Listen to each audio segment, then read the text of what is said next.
Right, so, recap. Season 1 of Rick and Morty is based and pog-pilled. Will it stay that way or become the dreaded cringe? So, episode 1, A Rickle in Time. Another pretty decent episode, exploring an interesting idea of like different timelines happening at the same time, and also some great characterization for Rick. Episode 2, Morty Night Run. This is the one where they try and save that like fart character.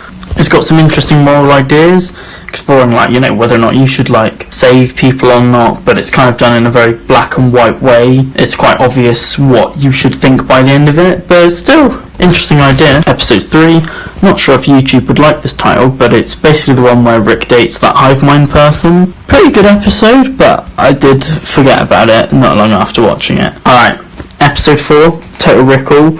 It's basically like, it's sort of like The Thing. Invasion of the Body Snatchers. I don't know, I'm trying to like think of stuff it referenced, well, stuff it kind of is similar to, but it's not really either of them. The one where there's like, oh no, the one where there's an imposter. Rick and Morty sus. Despite what I just said, it is my favourite episode by far. Like, pretty much just because of the character of Mr. Poopy Butthole, like, the jokes around him I found so funny. It is peak Rick and Morty, probably because it references Among Us. Episode 5, Get Swifty. Rick and Morty do music to make big head people not kill them. It's not my favourite, but it's like, it's decent enough. Nothing too great though, really. Episode 6, The Ricks Must Be Crazy. Rick goes into his car battery, which is just a universe of small people, with a universe of small people in it. With a universe of small people in it. With a universe of small people in it. With a universe. I just like how Rick has to face some people similar to him in one of these episodes who's like an actual threat. Just makes like a good foil to him, I guess. Episode 7, Big Trouble in Little Sanchez. The Tiny Rick episode. We don't talk about Tiny Rick, because he's what led to the best episode in Rick and Morty. This will be shown in Season 3. We don't talk about Tiny Rick. Episode 8, Interdimensional Cable 2. This time, exactly the same as before. This one is not based, but it is memorable. Like, it's just the last one, but again, not really much to add. Episode 9, Look Who's Purging Now. While it's an enjoyable episode with like some dark moments, it's pretty much just what if Rick and Morty were in the purge, in it.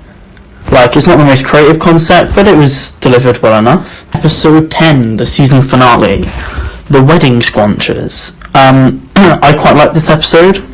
Nothing about it stood out too much, until you get about halfway through, where Bird Person just sort of dies, and then everyone just sort of like runs.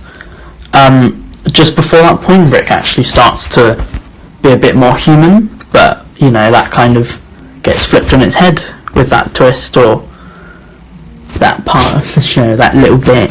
The ending of that season finale, just another good way of ending the series. I originally called up to the show around here and had to wait like a year and a half, and I was just like, nah, you can't leave me like that, that's not fair, I need to know what happens next.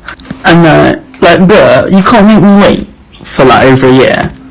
That's just cringe. So that was season 2. Looking back on it, I think I enjoyed season 1 more.